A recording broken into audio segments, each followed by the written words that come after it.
വ്യാപകമല്ലെങ്കിലും ചെറിയ തോതിലെങ്കിലും ഉണ്ടാകുന്നത് വിഷമകരമാണ്. അതിൽ ജനങ്ങളുടെ പ്രയാസം, പ്രത്യേകിച്ച് ഫുട്ബോൾ ആരാധകരുടെ പ്രയാസമൊക്കെ നന്നായിട്ട് ഞാനും മനസ്സിലാക്കുന്നു. അത് ഒഴിവാക്കാനുള്ള വലിയ പരിശ്രമങ്ങൾ നടത്തി. ഇതിൻ്റെ കാരണം എന്താണെന്ന് വെച്ചാൽ രാജ്യത്തൊട്ടാകെ ഉണ്ടായ ഒരു പ്രതിഭാസമാണ് പസഫിക് സമുദ്രത്തിലുണ്ടായ എൽ നീനോ പ്രതിഭാസം. അതുകൊണ്ട് രാജ്യത്തൊട്ടാകെ ഉഷ്ണതരംഗം വർദ്ധിച്ചു. അതിൻ്റെ ഫലമായിട്ട് വൈദ്യുതിയുടെ ഉപയോഗം ഇന്ത്യ രാജ്യത്തൊട്ടാകെ കൂടി.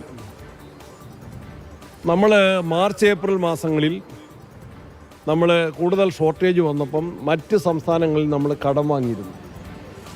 അത് ജൂൺ 15 കൂടി കേരളത്തിൽ മഴ കിട്ടുമെന്ന പ്രതീക്ഷയിൽ ജൂൺ 15 ശേഷമാണ് നമ്മൾ അത്തരം പച്ചക്കടം വാങ്ങിയത് മടക്കി കൊടുക്കേണ്ടത്. അതിപ്പോൾ നമുക്ക് മടക്കി കൊടുക്കാതിരിക്കാൻ നിർവാഹമില്ല. അതുകൊണ്ട് രാജ്യത്തൊട്ടാകെ വന്ന വലിയ സമ്മർദ്ദം, ഉഷ്ണതരംഗം വർദ്ധിച്ചത്, അതുവഴി വൈദ്യുതിയുടെ ഉപയോഗം കൂടി. എല്ലാ സംസ്ഥാനങ്ങളും ഈ പ്രതിസന്ധി അല്ലെങ്കിൽ കൂടുതലായിട്ട് പർച്ചേസ് ചെയ്യുന്നു. നമ്മൾ മടക്കി കൊടുക്കാനും കൂടെ നിർബന്ധമാകുന്നു.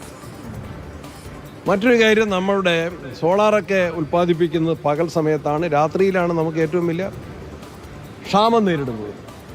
നമ്മുടെ ജലസംഭരണിയിലേക്കുള്ള മഴ കാണുകയാണ്. നിലവിൽ കൽപ്പന്ത് കളിയെ ആകെ തടസ്സം വെച്ചുകൊണ്ട് ഈ കറണ്ട് കട്ടുണ്ടാകുന്ന വലിയ പ്രശ്നമാകുന്നുണ്ട്. പലയിടങ്ങളിൽ പ്രതിഷേധമുണ്ടാകുന്നു. അതിലായിരുന്നു മന്ത്രി വിശദീകരണം നൽകുകയാണ്.